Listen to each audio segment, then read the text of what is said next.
The news never sleeps, people, and that's why we rise and grind right here on the Early Line SportsGrid Network, getting your day started off in the right direction, which saw yesterday. The NFL says we are a 365 league, people, every single day of the week, no matter what month it is, no matter what day, no matter what time. We're going to give you information. And if you were asleep at the wheel yesterday, A.J. Brown was traded. Most people thought we're going to wait till June 1st, and that's probably when it's going to go down, and it will be to the Patriots. That happened yesterday. But before that happened, lightning struck twice, which means Myles Garrett on the move where?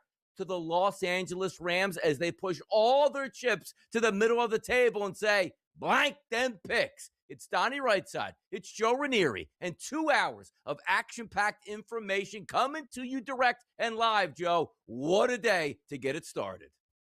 Yeah, I mean, a lot to go over here, Donnie. Like you said, the NFL appears to never sleep and serves the NHL and the NBA for waiting 9 weeks between finals games. So, yeah, it's the NFL fit right into that empty slot for us yesterday. Yep, we'll certainly dip into it here. And sometimes you look at both of those trades. I think both parties on each side got exactly what they wanted. We'll dive into that deeper. But now it's a Tuesday. The finals begin tonight in the NHL. The finals in the NBA tomorrow. It's time to pour that large cup of Joe. Get yourself caffeinated, because the hottest topic of the day is being delivered to you live, Joe. Well, Donnie, let's talk about the massive day the NFL just had, because yesterday was filled with blockbuster trades and, well, a few head-scratching signings to go along the way. And let's start in New England, right? A.J. Brown heading to the Patriots might be, I don't know, the least surprising news of the day, or maybe even of this season, because, well, we all knew a Mike Vrabel and A.J. Brown reunion wasn't a matter of if, but just a matter of when. And then you have the New York Giants. Well, they looked at that receiver room and decided, you know what? I don't think we're old enough. Yeah, so they went out and signed in Odell Beckham Jr. and Juju Smith-Schuster, making it, might quite honestly be the oldest receiving room in the NFL. But the biggest news of the day, and the real story here, is what the LA Rams just pulled off. Because after losing to the Seahawks in the NFC Championship game last year, they realized, yeah, that defense was not good enough to win it all. So not only did they revamp their secondary this offseason, they just went out and traded for the reigning Defensive Player of the Year in Myles Garrett. And just like that, Les Snead and Sean McVay have pushed every single chip into the middle of the table. And call me crazy, but you have to respect an organization that is not afraid to take the necessary risks in order to win championships.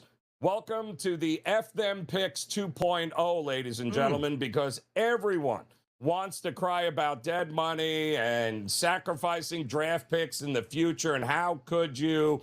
But if you want to compete at the highest level, then you have to cut through the noise and understand the urgency to win in the NFL. It is now or it is never. And the supposed draft night rift between Snead and McVay, I think it's safe to say that is likely over. Matthew Stafford is the quarterback. Matthew Stafford is coming off an MVP season, and he is now surrounded by a defense anchored by a generational talent in Myles Garrett, instead of the one that he had when he actually won the Super Bowl with the Rams. Oh, yeah, that guy's name was Aaron Donald. And if everything they touch turns to gold, which seems that's exactly what's happening with the Rams, then they already had their quarterback of the future locked up after drafting Ty Simpson. This is how you build a champion team. And as a fan and lifelong fan of the New York Jets, I would do anything to have an organization run like this. The Super Bowl is scheduled to be in SoFi Stadium next February, Donnie. And just like that, the Rams might not have to travel very far to play in that game.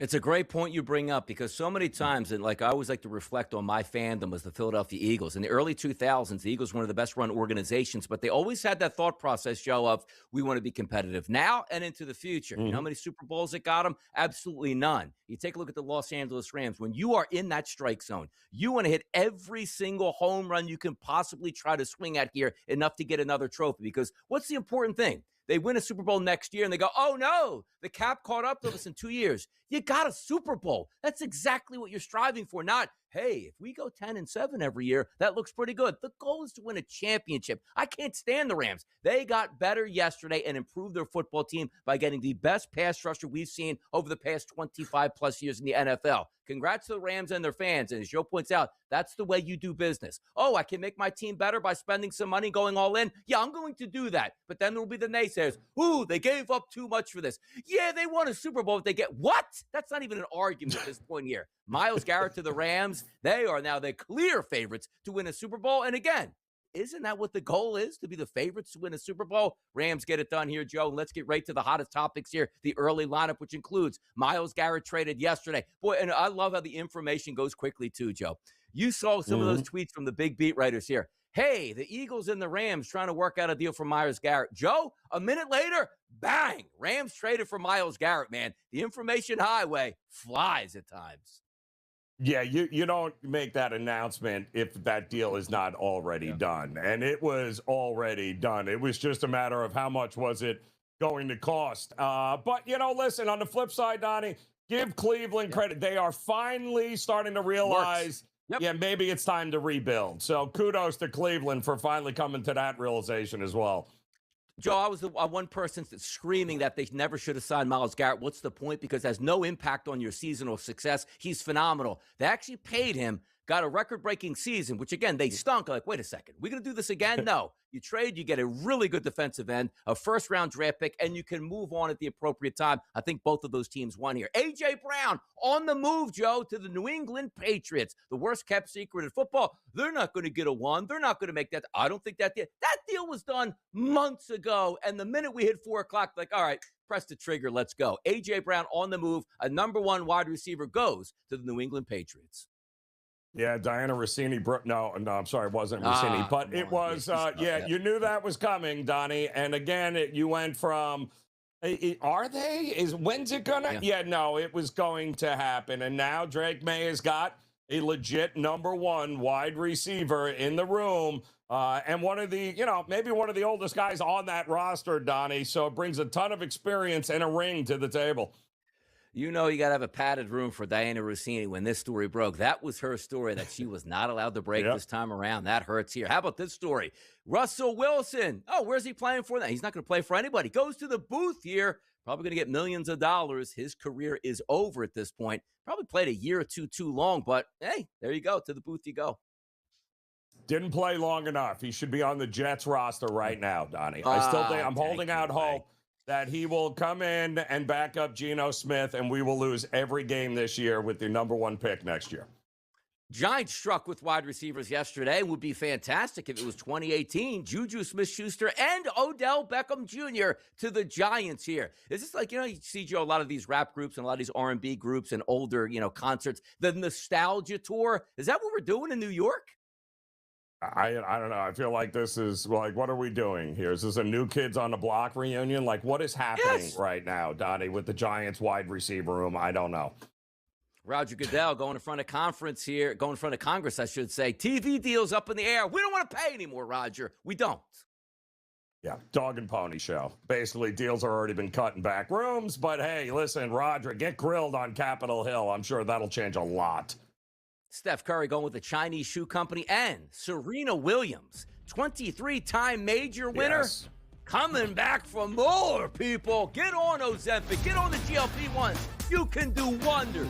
We'll be back after this short break. So many hot topics are on the way. Make sure you join us.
You know, Joe, they call it feast week, like in college basketball. Like, ooh, look at all these games before Thanksgiving. How much fun is this going to be over the holidays? Well, how about championship week this week, Joe, as we start off our spread lines, which includes the Stanley Cup final game number 1. And it starts tonight at 8 p.m. Vegas and Carolina. The favorite is Carolina, minus 154 here, and a total listed at 5.5. Both of these teams playing unbelievable hockey, hot as a pistol as they get in. The favorite should be Carolina. They're the better team.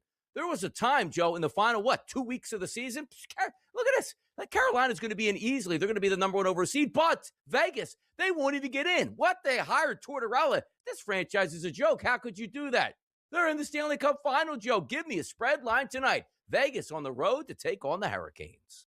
Lot of, Donnie, and I mean a lot of experience on the ice here tonight for this game. And listen, Vegas, as good as Carolina has been, Vegas has been just as good in a different way. I mean, any team that can take down Colorado the way they took down Colorado has got my vote here, Donnie. Not to mention, and you know this, I think they have the better goaltender. And we know what wins in these kinds of games and these kinds of series, right? Hot goaltenders. Carter Hart has been unbelievable. And listen, give Freddie Anderson all the credit in the world, but when you only have to stop 13 shots a game, it makes it a little bit easier here. I think the Golden Knights have a lot of value in this series, Donnie. I'm sure we'll get to it next hour when we talk about the prediction markets. But I would not be shocked if the Golden Knights come out swinging early in this one. And by the way, Joe points out there, you're looking at Carter Hart. They win this series. He's going to be a big factor, Joe. He's 13-1 to win the Conn Smythe here. If he stands on his head, maybe that's a chance for him to actually get that award with a double payoff for you there. It's the way it goes. But that starts tonight. Game number 1 in the NHL. Let's flip it over a couple games here. In the WNBA, a 4-pack tonight, Joe. And we're going to start with the Sun and the Dream tonight, 7:30 p.m. Eastern. A heavy favorite for the Atlanta Dream. They opened up overnight, Joe, around 15.5. Now, it's stabilized at 14.5, still over 2 touchdowns here, and a total of 158.5. The Dream versus the Sun. By the way, the Sun just looking to get out of town and eventually move. Bad basketball team. But, Joe, what's the spread line there for 14.5? Well, the battle is the East's best meets the East's worst. And that's what you're going to have here as the Connecticut Sun. My goodness, is this organization falling off a cliff here. And the Atlanta Dream sitting at 5-2 on the season. They've won 3 of their last 4.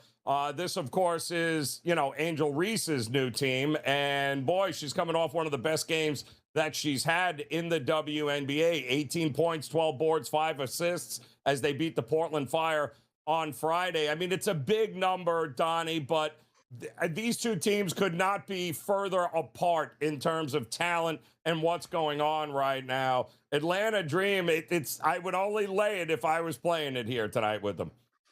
Let's take a look at the Portland Fire taking on the Golden State Valkyries in Ball Holla tonight, Joe. This line overnight around 7.5, rising across the board as you see that graphic at minus 8.5. The total 162.5. Valkyries in the Fire tonight, Joe. What's a little spread line for this one? Yeah, the Fire have actually been pretty decent in their opening season, right? I mean, 6-4 on the year. The Valkyries, not exactly, they've been around forever, but they're doing also very well. So these are two teams trending in the right direction here. This is probably, I think, going to be one of the better games on the board here late night here tonight. But anytime I'm looking at these two teams, I am not expecting a ton of defense, Donnie. I am expecting a ton of points here. And I think that's where I'd look in this one. A lot of overs, I think, on this card here. 2 7:30 games tonight in the WNBA, Joe. 2 games that will start at 10 o'clock, and that second game going to start at 10 o'clock in Los Angeles. The Aces versus the Sparks. You take a look at the Aces. Opened up overnight, Joe, as a favorite of minus 6.5. Now that graphic, it's risen to 7.5 across the board. Heavy total here, Joe, which you love to see. 176.5. The Aces favored by over a touchdown versus the Sparks tonight. What's the spread line for you here? Yeah, no Kelsey Plum for the Sparks here tonight, but Asia Wilson, she'll be there for the Aces, which is why this line is kind of sitting where it is here right now. And yeah, I mean, Las Vegas, I mean, what they have, a 2-game skid, I think, that finally ended on Sunday as they won against the Valkyries there. And then, of course, Asia Wilson is what it was all about with 28 points and 15 boards. Don't forget about Jackie Young, too. She had 23 points and 9 assists. And when you have that kind of combo, yeah, that's the spread is warranted, and so is the money heading their way. No Kelsey Plum. It's unfortunate for the Sparks, but I think the Aces get it done here. Major League Baseball, flip it over to Philadelphia. And we just saw this series last week, the San Diego Padres and the Philadelphia Phillies. Last time was in Petco. Now we return back to Citizens Bank Park here in Philadelphia. The Phillies are a favorite with Aaron Nola on the mound at a -130 price and an 8.5 total, or 8 depending on where you're shopping at now. Nola pitched against San Diego last week, and it feels like one of the few good starts he's had. 6 innings pitched and 2 earned runs, Joe. Vasquez in town versus Nola. Phillies as the favorite. What's the spread line here? Yeah, I think Nola had a pretty good outing out west, did he not, last time going here? And listen, the Padres, they were on the other end of that spot here. So can they get even in Philly? I don't know. I still think it's a cheap price here for the Phillies at home. I'll back them again. I backed them when they were on the road against the Padres there with the same pitching matchup, and I'll do it again here tonight with Nola. Yeah, usually want to say, like, okay, these two teams can score off these pitchers, but the Phillies haven't scored 5 runs since the middle of May at this point, so going on 3 weeks is ridiculous. And we know that San Diego lineup is struggling. Tatis finally hit a home run. Maybe he does it in Citizens Bank Ballpark. Heavy favorite tonight, Joe. Those Yankees at home taking on the Cleveland Guardians. Schlittler, the favorite in the clubhouse here, possibly to win the Cy Young. -245 price tonight. You see the 215 there. It's rising and rising this morning. And a 7.5 total, Joe. New York looks like a runaway freight train against the Guardians tonight. Yeah, but you're not laying 250 with him here, Donnie. Instead, I think just look at the Guardians team total under here. Might be a long night for that lineup there in the Bronx. Take a look, 74 degrees at first pitch, Joe. Slight wind blowing in there for the Yankees game. Looking in Philadelphia tonight, similar temperatures, 73, 74 degrees. Wind blowing in from center field. We'll see if those have differences in the final outcomes tonight. But that'll do it for some spread lines here. Back to those hot topics that you love to hear about right here on the SportsGrid Network.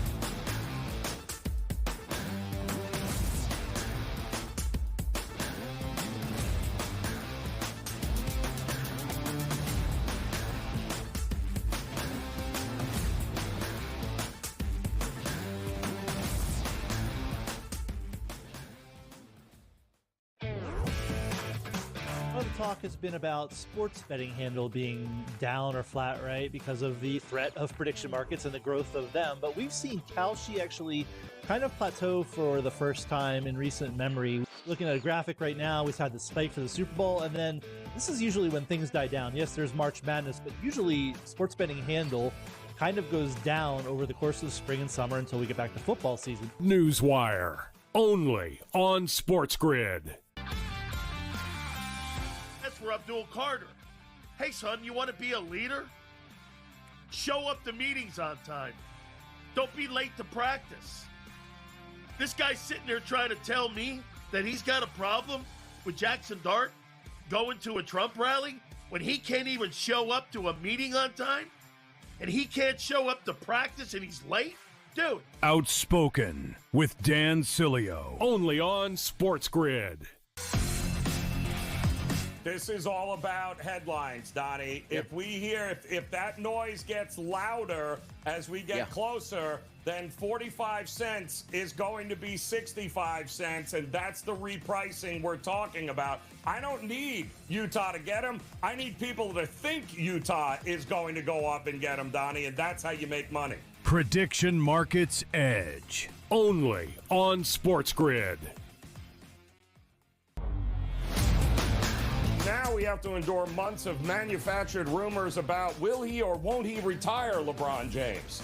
They are probably, Donnie, working on the Decision 2.0 for Amazon Prime as we speak. Is Jim Gray still around? But here is the beauty of the predictive markets. They make insufferable stories about insufferable people highly profitable. The Early Line, only on SportsGrid.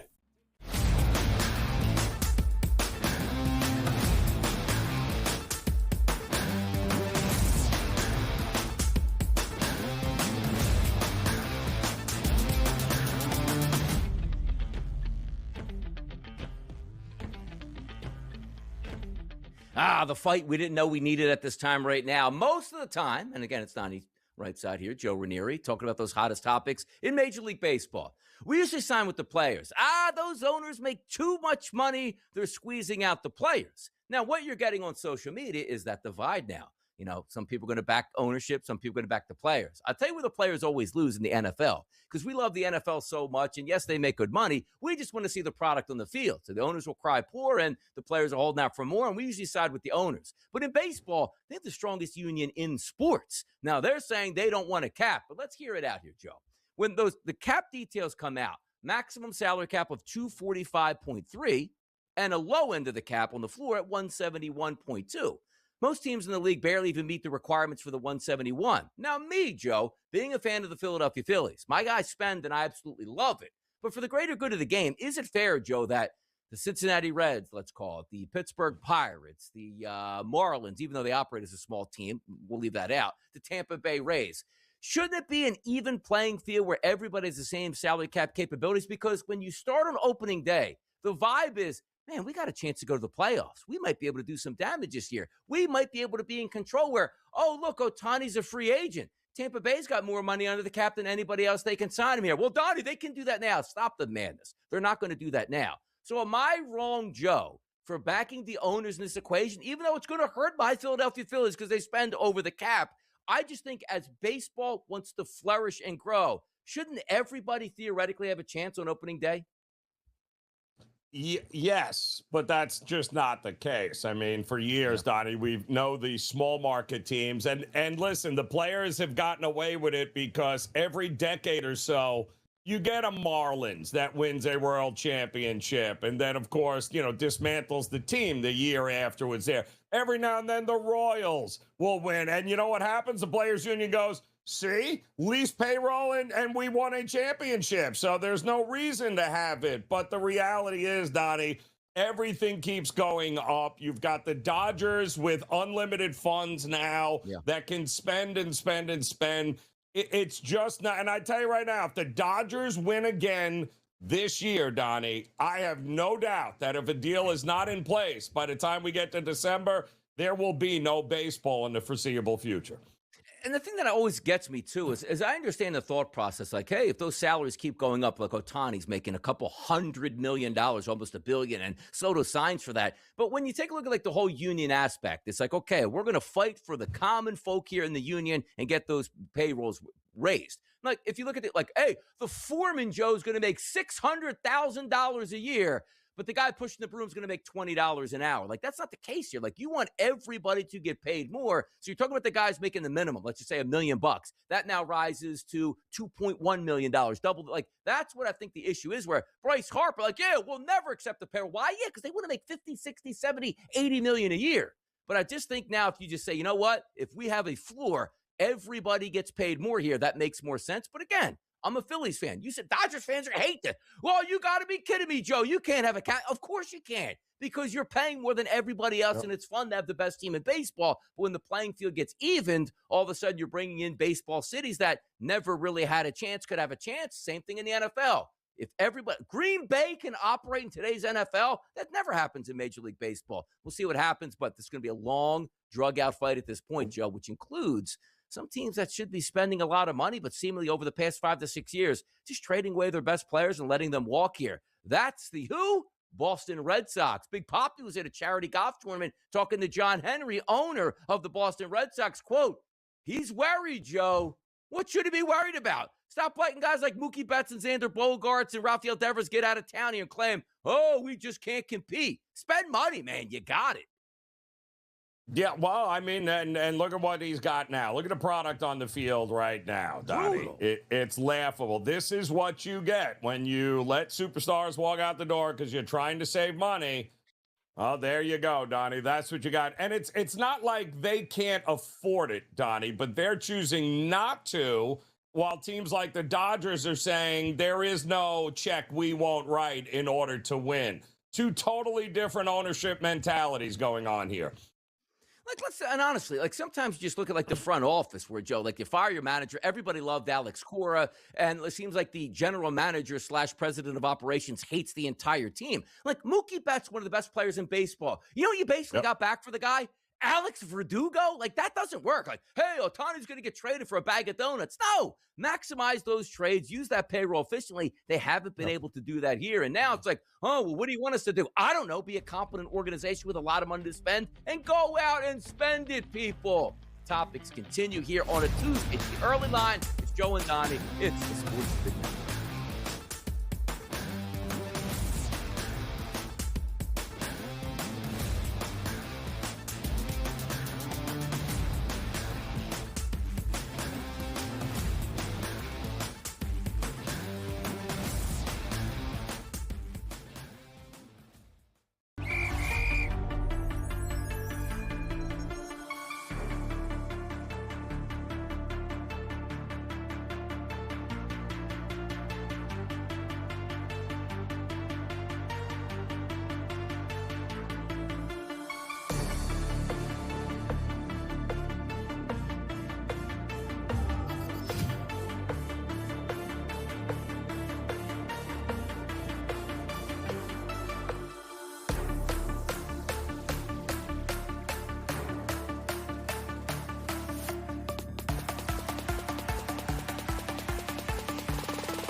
If we were reading the tea leaves, you probably thought something might have been in the works. And if we talk about those Cleveland Browns as an organization, they get an F. But they have one of the best players we've ever seen on defense and the ultimate sack artist here in Myles Garrett.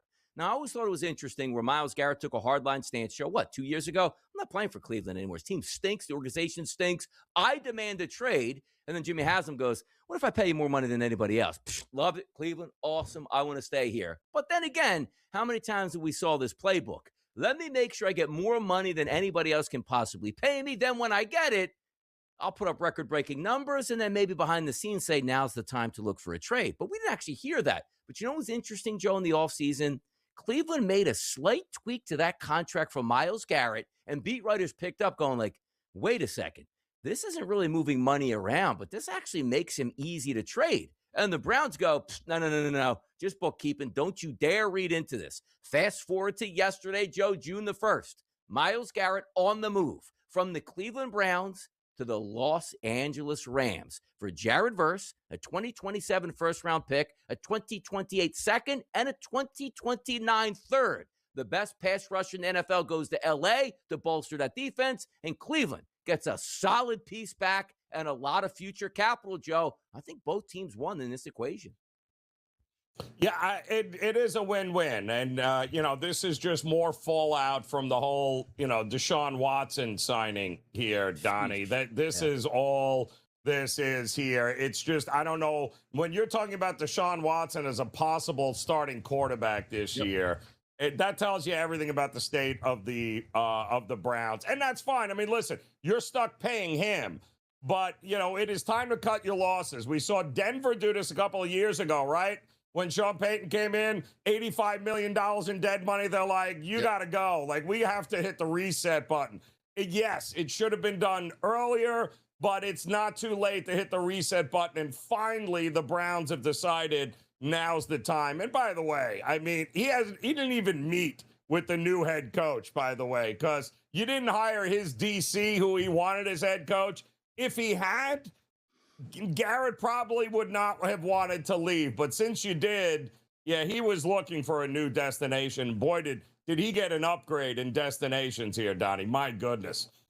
Pushing your chips to the center of the table. That's what the Los Angeles Rams are doing here. And if you take a look at some of the sports books out there with team totals for the Rams, they took a shot yesterday. Why? Because they got the best defensive player in football to come over to an already talented team with the MVP in Matthew Stafford and dominance across the board and a great head coach. You take a look at the Rams win total here. The 11.5 sticks out, Joe, to the over. It's juiced at minus 130 here. 12 wins expected for the Rams. That is a talented division here, Joe. But after getting that bolster, you already probably like the Rams as you looked at them. Now you give them an absolutely outrageous defensive end. Sky's the limit for the Rams in 2026.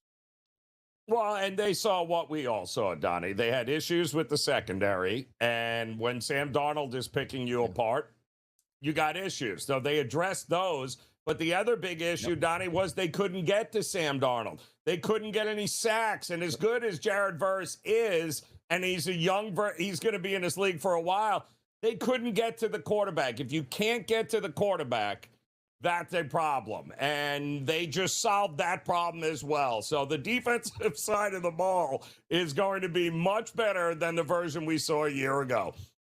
NFC West going to be absolutely out of control. But let's hear a little snippet here from the Super Bowl champions head coach in McDonald. I don't know.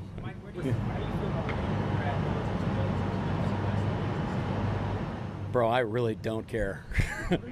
I don't care. I just care where we're at. It's not trying to be a chotch, but just don't care. As he says, he's being a child. He is, and you should care because the best defender just went into your division to try to stop your back-to-back Super Bowl run. I like what he's going like, hey, I worry about myself over here, but that's a big deal. Ask Mike McDonald, say, hey, you know, what would be better for the Seattle Seahawks this year if Myles Garrett stayed in Cleveland and went to L.A.? That'd be a different question. But look at the odds here. Rams are the favorite, plus 100. 2-1 behind them is the Seahawks, who just won the Super Bowl. That's how much people are looking at that roster for the Rams going like, that's the team to beat, Joe. So let me see if I get this straight here. Yeah. You now have gone from not having to face the best defensive player in the NFL that will wreck your Sam Darnold quarterback and offense. Yep. You've got to now play him twice a year, and you don't care. You don't care that Myles Garrett's going to live in your backfield for 2 games? Okay. Well, let's see if he cares when they play him, Donnie. You know who cares? Sam Darnold. He cares that Myles Garrett's in that division. That's the only thing that matters. Exactly. Now you got the ultimate sack artist on the opposite side. And also, you always talk about like Cleveland. Cleveland never has the lead at the end of the game. This guy's going to have his ears pinned back the entire fourth quarter, looking to break quarterbacks in half. Should be a lot of fun to watch for me again as an Eagles fan. Don't really love this, but hey, sometimes you got to respect the hustle here, and the Rams are on it. Now, from a Cleveland Browns perspective with that move, Jared Verse, good defensive end. First-round pick, second-round pick, third-round pick coming your way. Chance to find your quarterback and continue to tank, which the only way to get better sometimes is to rack up those draft picks here, save some capital on the salary cap, and then go all in when you figure you're back on the upswing. This year, not going to be on the upswing, Joe. Minus 110 both sides, the Cleveland Browns. Win total, 5.5 games, which means you're probably looking at 6-12, whatever it would be. I mean, ouch, man, that is brutal at this point. 6-11, awful. What is that about?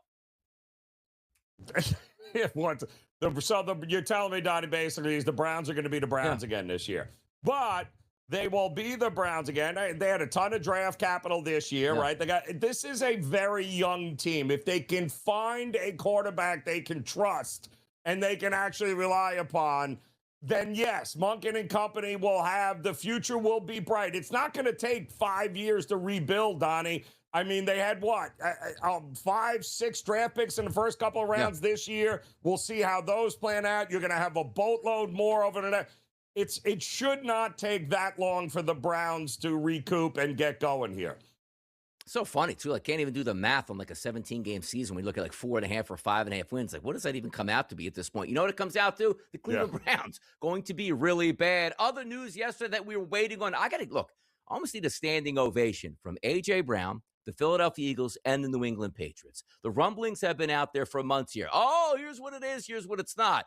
Adam Schefter has been reporting for the past couple weeks. It's probably going to be a 2028 first-round pick. But we have beat writers coming out as of yesterday, like Josina Anderson. Deal's not done. We don't think it's going to be a 1. And it comes out, of course, it's a 1 at this point. These guys shook hands, Joe, months ago and just said, don't tell anybody about this and everything will be fine. Because the one thing we know about the NFL, Joe, they don't like litigation. They don't want surprises here. Can you imagine if this trade was agreed to a month ago and the Eagles backed out of it and sent A.J. Brown to the Rams out of nowhere when the Patriots thought they had that? The Eagles drafted their wide receiver. The Patriots didn't draft their wide receiver on, draft night, whether it's, first round, second round, or third round there. This was interesting, but the deal went down. A.J. always wanted to be a Patriot. Now he's a Patriot. The Eagles moved forward, drafted their first round wide receiver, and got compensation back in the future. A.J.'s happy again. The Eagles got some decent draft compensation, and away you go. But I will say this.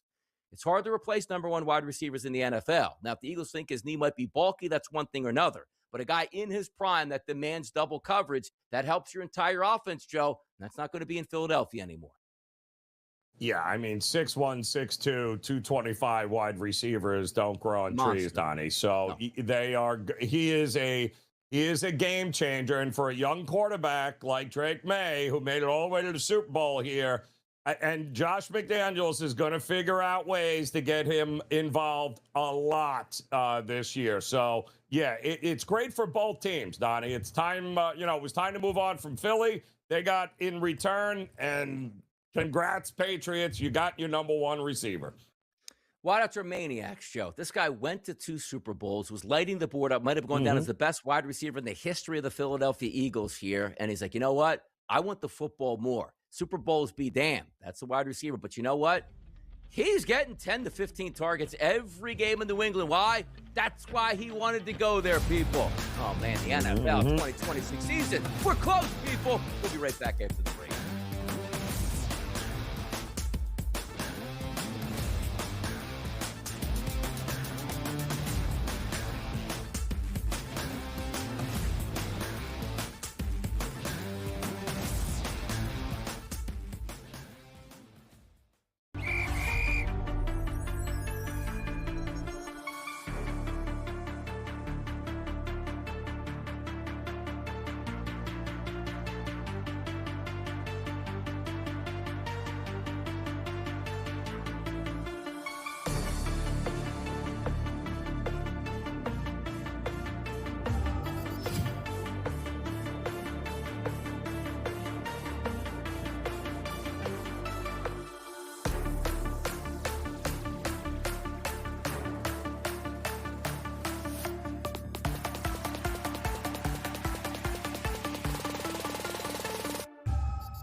In the NHL, as we prepare for Stanley Cup Game 1 action tonight in Carolina between the Vegas Golden Knights and the Hurricanes, you did have some sad news over the past week. As we talked about right here on this show, Claude Lemieux passing away due to suicide. Now, here's what the family is doing. They've chosen to donate his brain to Unite Brain Bank at the Boston University CTE Center for research into long-term effects of repetitive head impacts and traumatic brain injury. And you say, well, that's kind of weird. No, it's not. Like a 60-year-old guy, like when you were playing hockey in the 70s, 80s, and 90s, same thing in the NFL. They don't treat concussions nearly the same way. Hey, do you see one or two fingers? Two, good, get back out there. Hey, I just got knocked out on the ice. Oh, look, he returned back for the third period here. We don't do that anymore because we know more about these brain injuries. And for somebody that just had such a high on the ice throughout his career, brought back as a hero into Montreal where they were trying to fight their way to a Stanley Cup and getting all that crowd adoration there once you got in.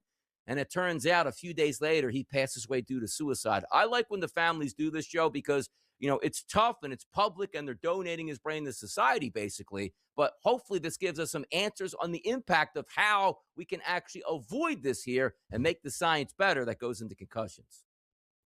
It's just such a sad story, Donnie. It really was. I mean, to think where just a couple of nights prior, the way they celebrated him, and rightfully so, the guy is one of the all-time greats in one of the blue blood organizations in the NHL, in the Montreal Canadiens, and he was just, I mean, a legend. And then, you know, to come on, you just don't know what folks are going through, man. But, you know, there's... you gotta kind of wonder here, and you're right. I mean, we hear about guys playing with broken spleens, like afterward. Like, what are we doing here? It's a cautionary tale. So it's good that at least they donated and are going to try to get some answers in a situation that you may never find the right answer. You know what's interesting about this, too? Like, it's across all sports. And, again, we're much better with this. Like, oh, the guy got a concussion, be tough and get out there. Early 2000s, I remember the conversation in the Pittsburgh Steelers locker room. Hines were calling out Ben Roethlisberger because he had a concussion and wasn't able to play the next week as almost being soft. Boy, those times certainly have changed, and good, because we want to see these hockey greats live a comfortable life once they retire, not to worry about, hey, I can't walk, or better yet, boy, my brain is so scrambled, I can't even act and I can't get through depression here. So hopefully this goes a long way, and athletes continue to do this along with their families so we can finally get some of these answers and put that issue to bed here. How about the NHL? Joe, you ever hear this before? Ratings are due to surge here in the Stanley Cup Final. What could have changed in the past year, Joe, where all of a sudden you snap your fingers and everybody watches sports at record-breaking numbers? The first round was high. The second round's high. The NHL Finals also looking to be high as well, Joe. Can't figure it out, though. It's a shocker. Most watched, Donnie. And, it delivers every year. It doesn't shock me because the amount of 7-game series, the game sevens that we've got in the overtimes, it's been phenomenal. So, yes, it's not exactly, it's two expansion teams, shall we say, right? Even though they've been around a while, Carolina and Vegas. But, I mean, they're certainly not the blue bloods of hockey. So it's the idea that more and more people are getting interested when the only thing they have to go up to is, I mean, let's face it, Donnie, the NBA playoffs versus it should be the highest rated thing on television here. Yeah, it will be interesting, too, because you have a hockey series with two smaller market teams, and then you have San Antonio and the New York Knicks in the NBA Finals. It'll be fun to watch it play it over the next week and a half. Two champions will be crowned. How about champions aren't really crowned in Toronto, particularly in hockey, but Mitch Marner was there for a long time. And look, when he was there, they were a superstar, talented team, and they just couldn't get it done. So Spittin' Chicklets with a tweet yesterday. If Vegas wins the Stanley Cup, Mitch Marner will elaborate on his dark times comment here. And if anybody didn't hear what Mitch Marner said, basically asking like, hey, man, it's been some dark times in my early career. Well, who was early in your career? Oh, it was the Toronto Maple Leafs. And what were those dark times? A lot of pressure, can't get over the hump. Now you're in Vegas, Sin City, and you're looking to be in the Stanley Cup Final to get over that hump here. Yeah, because like other franchises, Donnie, and across all sports, the unrealistic nature of the expectations of fans and the organization, it weighs on you, man. If it's great and you win a championship, Donnie, you're a legend, right? But if you're great and you fall just short, they are going to keep looking to blame somebody. And guess who? They blamed a lot here for the failures of that organization. They have here. And again, if you would win in Toronto, you would be a legend for life. But every single game, asking questions, and Mitch Marner's dad on the radio trying to stick up for his son. But how about this? Let's hear from Torts here and Mitch. I'm from Toronto, so I'm contractually obliged to ask you about Mitch Marner for either one of you that wants to take the question. I heard you asked Rod Brindamore.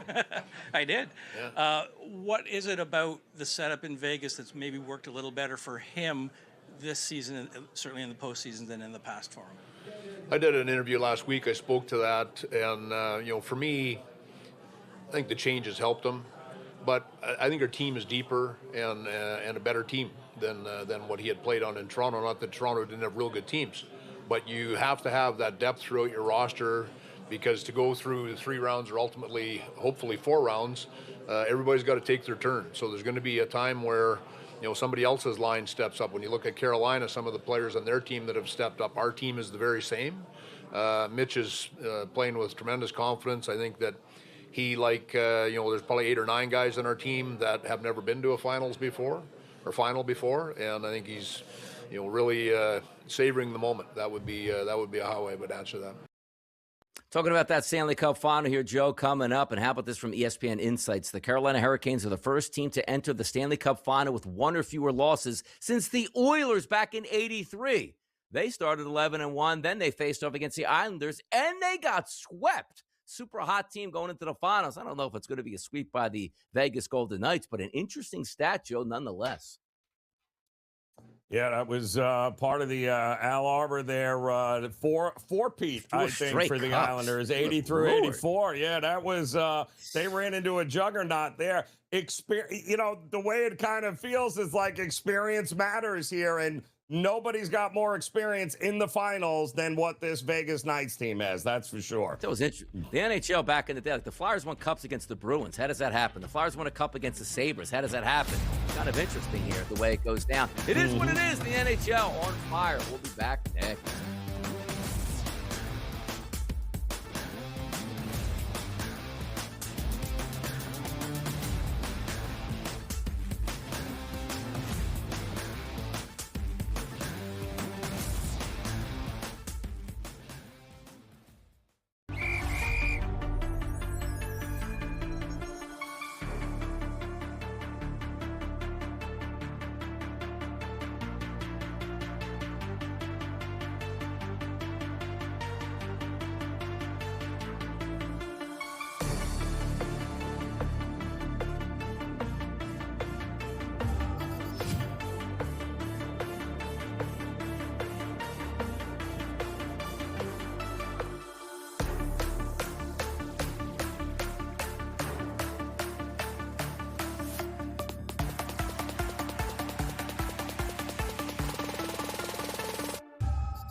Basketball news and notes as we await Game 1 of the NBA Finals, which will take place tomorrow night in San Antonio. Just in from Shams Charania, the Sixers have a new man in charge here. The Cleveland Cavaliers general manager Mike Gansey has agreed to become the new president of basketball operations for the Philadelphia 76ers, sources tell ESPN. The Sixers, new life here in their franchise, and the first thing he's going to have to figure out is, the heck am I doing with these aging guys making all this money, Joe? Yeah, well, that's good luck. Good luck with that. I don't know how you hit the reset button necessarily there. I mean, they've got obviously enough of a foundation there with Edgecombe and Maxey, but we've talked about it, Donnie. You got to figure out what to do with the remaining of Embiid here, because until you rectify that, I don't know that we're figuring out the direction of the Sixers anytime soon. Nope. Tweet came out yesterday around 3 p.m. Eastern. Jamal Murray not going to play for Team Canada in the 2027 FIBA World Cup or 2028 Olympics because he couldn't give the 3-year commitment to Canada basketball. Gabe's got to be upset about this one here, huh?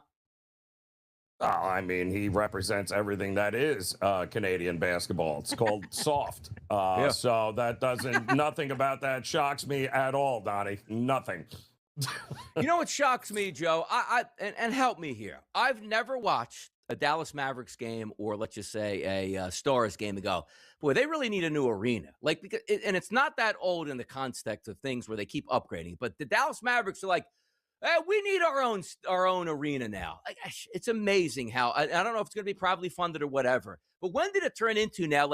Once you hit 20 years on a stadium with perfect upkeep, you need a brand new one. What's the point of this, Joe?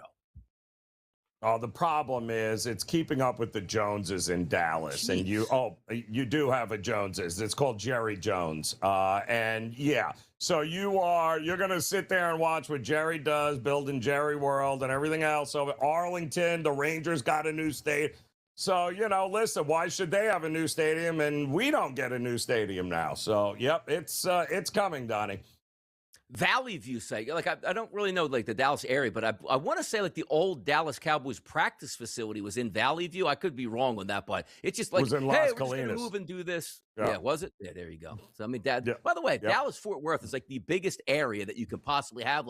They just call it Dallas. No, that's a while away here at this point right now. So hey, everything's bigger in Texas, as they like to say. How about Joe? Great story here. You're going to love this one.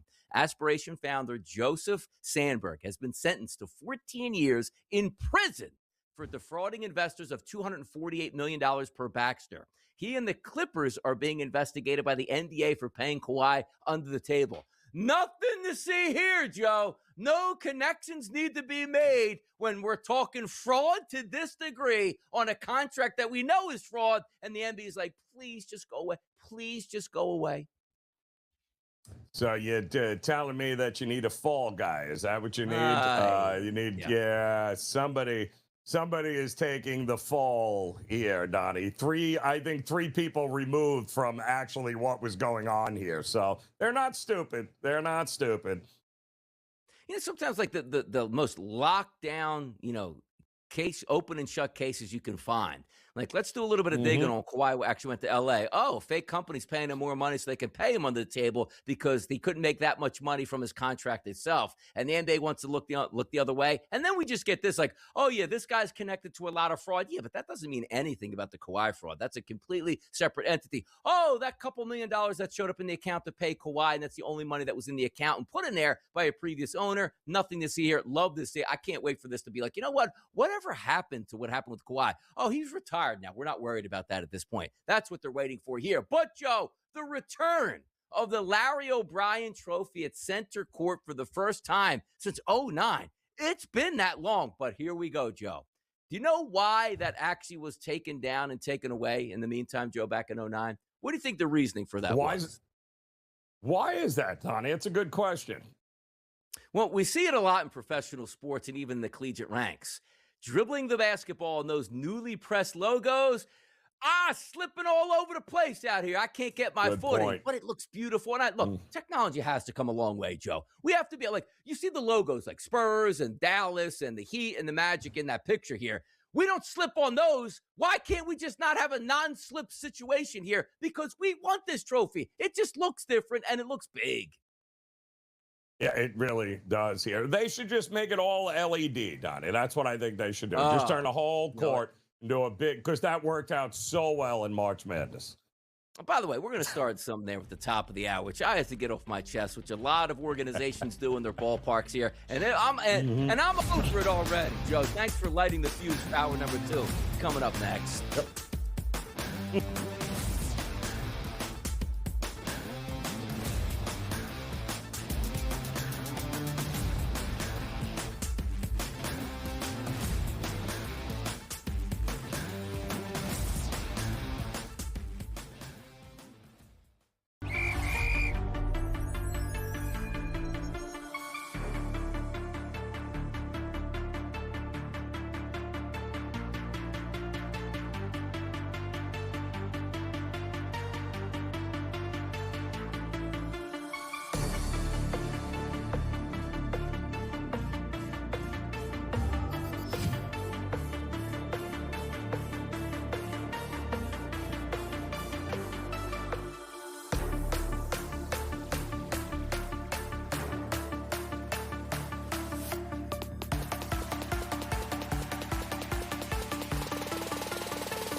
And away we go in the hour number 2 right here on the early line. SportsGrid Network, rise and grind. Week started off in style, and yes, it is championship week. Tonight, the NHL Finals begin in Carolina. Tomorrow night, the NBA Finals begin in San Antonio. And as a sportsman, Joe, we don't want to see a 4-game series. We want to see 5, 6, and 7. We want the drama. We want the handicapping and everything that it entails. And in hour number 2, we got you covered. PME on TEL coming up about halfway through this hour, as well as Best Bets. Joe has absolutely been on fire the past couple weeks here. So we got 2 more picks coming your way. Hopefully, I can participate with a win tonight for last night. Thank you not so much, Washington Nationals here, Joe. We got the hot topics. We got the guests. We got a lot of fun on the way here, Joe.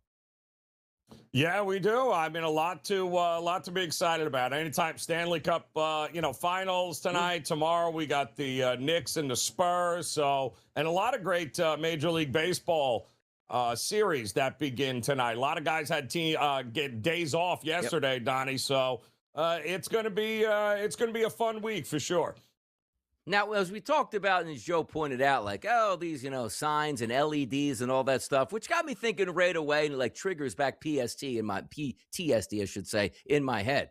Understand this. When you go to a game, you expect ads to happen at this point, right? And the LED signs were like, hey, man, people are getting headaches from this. We got to turn the cord off. It's a nice idea, but the execution certainly didn't work out. I remember, Joe, and again, going to stadiums here, particularly Lincoln Financial Field, opened up in 2003. They had a big scoreboard in the end zone, which at the time was high definition, first of its kind. And I used to look at that screen and go, I don't understand, Joe. It's almost the length of the entire end zone and the cool stuff that they could put up there, but they shrink it down and mostly have ads in a small screens like watch a replay.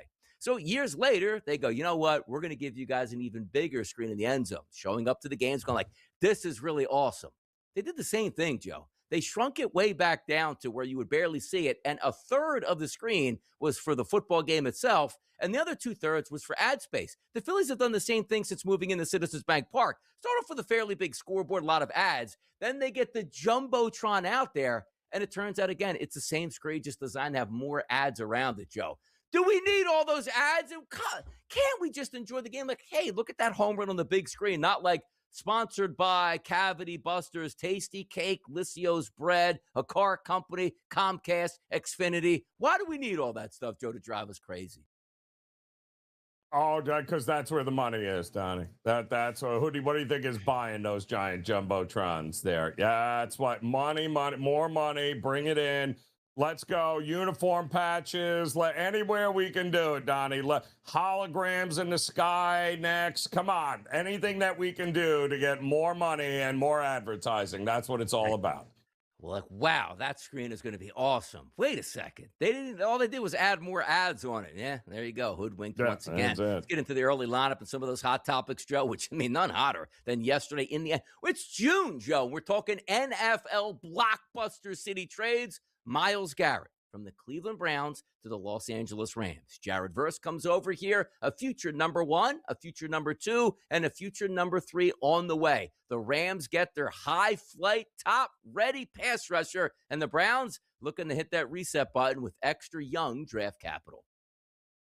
Yeah, listen, this was the big one yesterday because it just took the Rams from I still don't know about that defense too. Yep. All right. They're the favorites to win it all. I mean, both sides. They've got the offense. They got one of the best head coaches. And now they have not only a defense that can rush the quarterback, Donnie, they improved the secondary, got a shutdown corner. They did everything they were supposed to do. I just don't know why more organizations and teams don't do this in the NFL. Yeah, like it's a bad thing to get the best player on defense in the NFL. But like, even though the San Francisco 49ers didn't win a Super Bowl, they got to one. But do you remember, Joe, like Christian McCaffrey for like a second-round pick? Oh, my God, Carolina stole. Oh, you think Carolina stole that deal? Like, where do we ever get the notion of, like, you're handing over really good players for prospects and you like the prospects better than the really good proven player? Come on, Rams, win another. You already won one doing this. If they win another one, sometimes you got to change the aspects of the way you do business. When it's time to win, go all in. That's what your fan wants, and that's what the right thing to do is. The Philadelphia Eagles, they went all in a couple years ago, got A.J. Brown for a first-round draft pick, turned out to be 2 Super Bowl appearances, 1 Super Bowl championship. Sometimes wide receivers are crazy. Even though you're winning Super Bowls and making deep playoff runs, wide receivers want the football. They want to win, but they want to win on their own terms. Yeah, we won because I had 10 catches, 138 yards, and 2 scores. When you win and have 3 catches and 33 yards, that doesn't work out so well. New England needed a number 1. They got a number 1. The Eagles got the compensation they were looking for back and looked to move forward without A.J. Brown. Big deal yesterday. The New England Patriots looking to try to get back to the Super Bowl, add some firepower. Listen, we knew it was happening, Donnie. Everybody knew it was happening. It wasn't a matter if, just a matter of when. And now, listen, at 30 years old, he's certainly got a couple of more years in him, and that gives New England finally, and they didn't have this last year and somehow made it to the Super Bowl, but a legit number 1. Yep. That's with Josh McDaniel calling the plays. This is going to be interesting this year.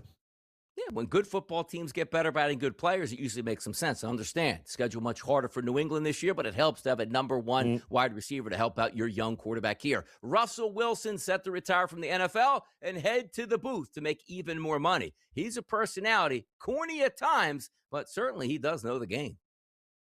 Yeah, such an unfortunate situation. Hopefully there's time for him to unretire, so to speak, and sign with the Jets. It's the only team I know of that offered him a contract, Donnie, but it would be great to get him and Geno in there, win 3 games, secure that number 1 pick next year, and we move on. Much like the Rams, Donnie. I mean, the Jets could be the Rams if they weren't the Jets. People like nostalgia, Joe. I understand that. Odell Beckham Jr. has not been relevant since he tore his knee in the Super Bowl years ago. Trying to make his way around, it feels like he chased down the New York Giants and their head coaching staff, as well as their general manager and their owner for months. Please. And by the way, he does get signed by the Giants, but I would like to look at the details. Is he actually paying the Giants to play for them at this point, Joe? No. I mean, listen, it didn't stop at that. They wanted to go completely AARP. They went Juju Smith-Schuster, too, Donnie. I mean, they're just every old receiver off the scrap heap. Come on down to the – I'm sure Jackson Dahl's like, wait a minute. You're telling me Malik Neighbors is not going to be healthy and I'm ready to go, but you gave me Odell Beckham and Juju Smith. All right, sounds like I'm going to be throwing the ball a lot this year. Fans love nostalgia. You're going to get a little bit of that there with OBJ back there for those New York Giants. Roger Goodell going to testify in front of Congress to tell us why we have to charge more money to the people out here to watch this product. And we still want our anti-exemptions here across the board, huh? This dog and pony show cracks me up, Donnie. Like, this is going to change. And this just gives politicians an opportunity to be like, you're bad, NFL. How dare you? How dare? And then ultimately the prices go up this season, Donnie. You watch. Who needs Jordans, Joe? You can get yourself a pair of Lee Nings here. Steph Curry's new brand here, moving overseas. Yeah, I what was he with? Under Armour prior? Didn't buy those. Not buying these. So, I'm not sure who's buying them, actually. There we go, including a golf line as well. 10-year deal for him at this point. How about Serena Williams? Coming back, does she see an opening? Like, hey, man, these women are really bad. I think I can come back and win another tournament. She's back. She's going to play doubles next week at the HSBC Championships. How about that? Serena, back at board. People like to say they want to retire and spend more time with their family, only to find out they probably don't like their family and they'd rather be back on tour. 44 she is now, Serena, there. And you know what? I probably won't bet against her, Donnie, in the doubles competition. I likely won't do that either. Rating is going to go back up there, Joe, for the tennis circuit. And by the way, is the women's side going to take over the men's side at this point? We'll find out. Roland Garros happening right now. And a lot of upset winners in that one as well. Let's welcome back bring both Williams sisters back. Come on now. Kevin Walsh, in-game live, coming up next. Let's hear about his A.J. Brown thoughts right here.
Hot topics on a Tuesday after a fresh and ready June 1st to start your week, which saw so many things go down and so many things that we can ponder about the future. NHL Stanley Cup Final game number 1 tonight. Tomorrow night, NBA Finals live from San Antonio. It's Donnie Rightside, it's Joe Ranier, it's Kevin Walsh, the host of In Game Live, which you know going to get you ready for championship week, as we like to call it, Kevin.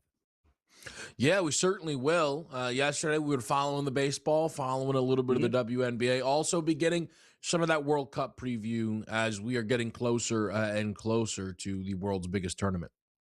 Next Thursday, I believe, the World Cup kicks off here, and away we go. Month and a half here to decide who that champion's going to be. Everybody's going to get angry about the playing surfaces, and the ticket prices go high, but probably going to get some good soccer to watch and have some fun. But, Kevin, the NFL sometimes says we'll take center stage any day that we absolutely like it. You know, talking over the past couple months, the expectations was A.J. Brown was going to be out of town. Early on in the process, like, this is probably just chatter. And then all of a sudden, when everybody went radio silent, you knew something was going to happen. But, Kevin, before we talked about A.J. Brown, lightning bolt struck yesterday. Myles Garrett from Cleveland to Los Angeles sent everybody in a tizzy. What were your initial thoughts when you heard this trade went down? Yeah, wow. I mean, I think it was a stunning move just because it happened so quickly. I know there was a bit of scuttlebutt in the morning that, Myles Garrett could be out of Cleveland. We all remember when they reworked the Myles Garrett contract, and pretty much the only reason to do that was so they could trade Myles Garrett. And I think you have this pretty rare situation. Like, I like to play the game, if you will, right? Like, sometimes a trade comes out and people are like, we'll see if it works out for them. Like, no, tell me if you think it's going to work out for them. The Rams thing is a true pass or fail situation. Did they win the Super Bowl? Good trade. Did they not win the Super Bowl? Bad trade. I think it is actually that simple. They are almost acting as if there is no league coming at the end of this season, which is why the clear and obvious take is the Ty Simpson pick is one of the worst picks you've ever seen a franchise make. And I feel like them going in for Myles Garrett is almost as if they're still trying to make up to Stafford, McVay, and the fans for the Simpson pick. Maybe like, no, we promise. We're all in. Look, here's Jared Verse and 3 picks out the door for Myles Garrett. Yeah. Yeah, but you got to love the all-in mentality, though, because so many franchises don't have this, Kev. They don't have this gene. They don't have the front office mentality. They did it 5 years ago. So why wouldn't they do it again if given the opportunity? So, Les Snead and Myles, they probably don't agree on everything. But the reality is currently constructed right now, they're the favorite, and good luck, Seattle, because having Myles Garrett rush the quarterback on a Rams team is a lot different than Jared Verse, is it not? It's different. I don't know if it's like a lot different. I'm being like, maybe that's crazy out of me. Myles Garrett is better. Jared Verse is really good. Like, they didn't address an area of weakness.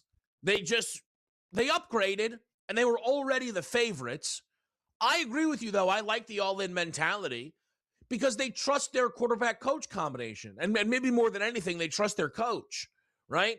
Like, the salary cap and the picks can all come due and put you in a bad spot unless you have a rock star head coach who can probably make do with just about anything, is at least the thought in Los Angeles.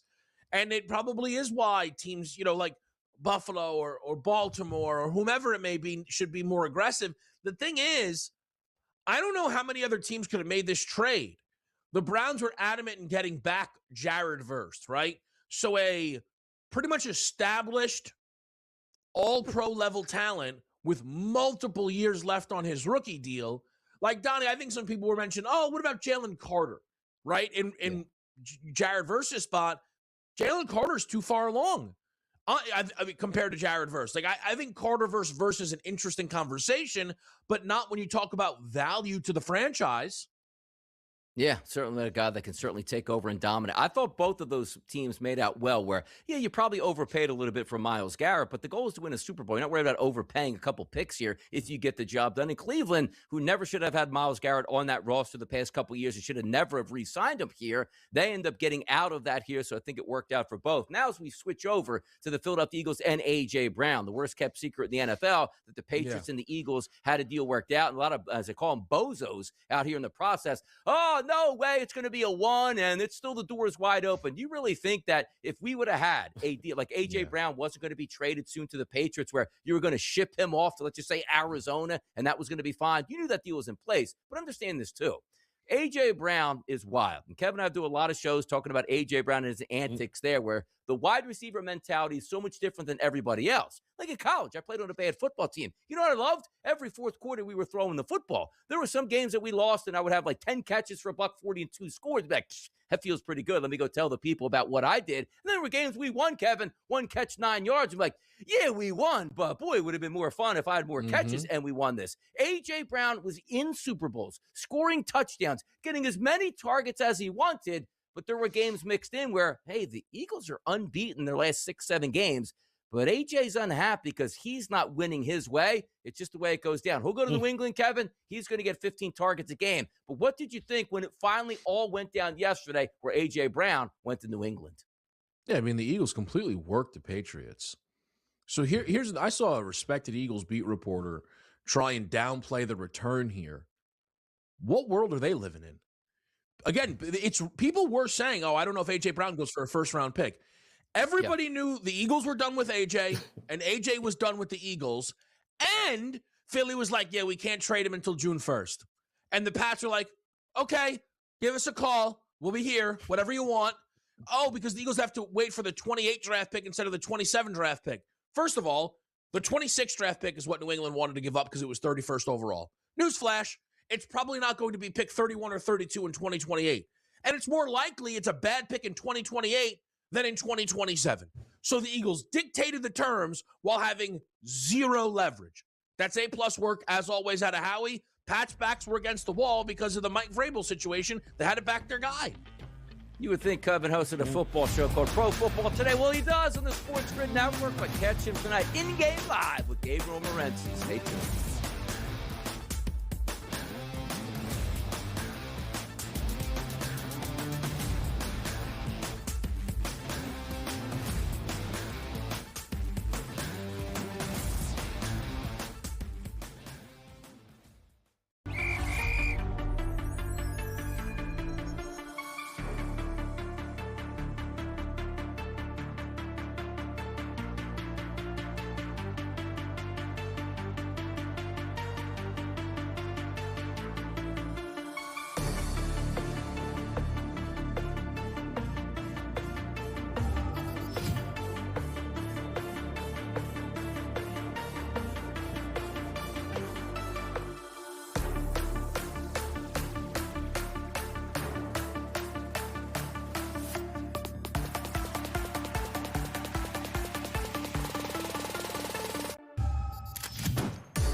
Teams getting better out here. Teams making questionable moves. It's the NFL, and every single day is the NFL's day. But I always like to say, Joe, in the month of June, you get that calm before the storm. We got a big-time storm on June the 1st, and then you'll wait, and everybody goes on vacation. It stays quiet before we show up to training camp, which for me, football season starts in July, and we are 1 month away from that. Big things doing this week as well, Joe, as we pointed out. NHL going to have the Stanley Cup Finals. NBA going to have the Finals. The World Cup starts next week, and that's going to carry us through there to the All-Star break in Major League Baseball. But, Joe, it's the time of the show we like to reach out to the public, see what they're talking about. Here's our Fade the Public poll.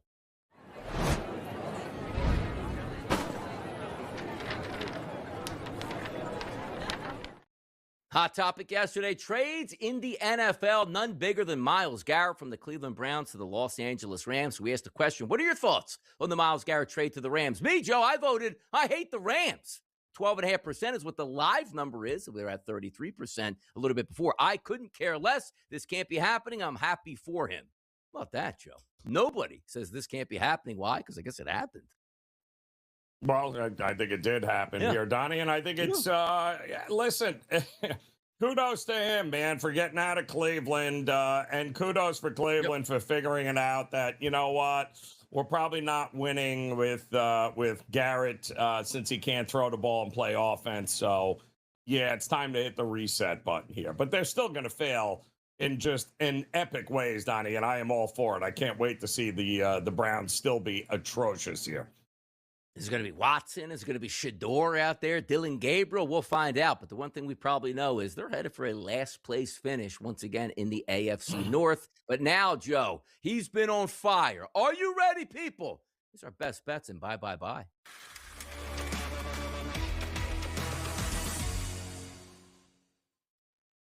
Keep the fire going, Joe. Lead off. Show us the way. What is the play? Yeah, well, I mean, listen, we got one championship game getting ready to kick off here tonight, and that's Vegas and Carolina. And listen, who are we kidding? In Carolina, the blueprint for them is pretty simple, Donnie, right? It's keep the other team from scoring a lot of goals here, and I do think they're going to be able to do that. Game one of this finals, totals at 5.5, Donnie. And I think the formula is simple. Don't get into a shootout with Vegas. You'll be fine. I think Carter Hart is going to make it very difficult for Carolina to score.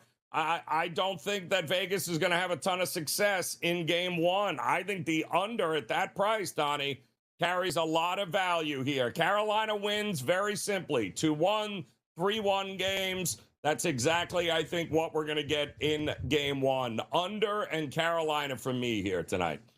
Let's get that win here. I'm going to go back to Major League Baseball. A little analytical play last night on Alcantara, or fading him here. Got 3 runs by 3 innings here. Needed 4.5 at plus money. Only scored 3 runs, the rest of the way. So the 4th, 5th, 6th, 7th, 8th, and 9th innings. Got no runs from the Nationals here. Should have took the low-hanging fruit yesterday, which was the Los Angeles Angels, taking on a bad pitcher with the Rockies. Not going to make that mistake again tonight, Joe. I'm going to take the Diamondbacks and the Dodgers game and sort of twist it around. You see that? Plus money number tonight. The Diamondbacks, team total over 4.5. Here's why. Eric Lauer due to start on the mound tonight for the Los Angeles Dodgers. Minimum 20 innings pitched on the card tonight. He's the worst pitcher by far. XFIP minus of 128, which is elevated. 100 is the average. An ERA of 5.95. A FIP number, which is fielding independent of pitching, at a 6.55. And a Sierra number, worst on the card at 5.20. You take a look at Lauer, left-handed pitcher. He doesn't get lefties out or righties either way. But the one thing that usually look at teams like my Philadelphia Phillies, Joe, they can't hit lefties no matter how good or bad that pitcher is. Not the case with the Diamondbacks. Marte, Carroll, Moreno, Arenado, Waldschmidt, and Troy all absolutely lighting up left-handed pitching. I like the plus money number tonight. Most people don't like to fade the Dodgers, but it's not Ohtani on the mound. It's not Yamamoto. It's Eric Lauer. Get to him early and often. Let's get some runs in this game. Give me the plus money. Diamondbacks team total 4.5. Over that. So 5+ runs tonight against a bad pitcher. I'm going to take the low-hanging fruit tonight, Joe. Not going to outsmart ourselves. We are going 2-0 tonight. I love it. And by the way, I mean, Arizona, I think number 2 over the last 2 weeks, Donnie, against left-handed pitching. They are absolutely crushing it. So wouldn't shock me if they play from in front a lot this game. Huge baseball card tonight. Stanley Cup final starting up. Joe's got action there. I got it in baseball. The WNBA with a 4 spot tonight. A lot of good things to look forward to. But you know what else you can look forward to coming up next? Yeah, come on, man. It's PME on TEL. Invest your money wisely. See it all the way through. Hot topics. Everything will continue next. Keep the dial radio on the Sports Grid Network. We'll be right back.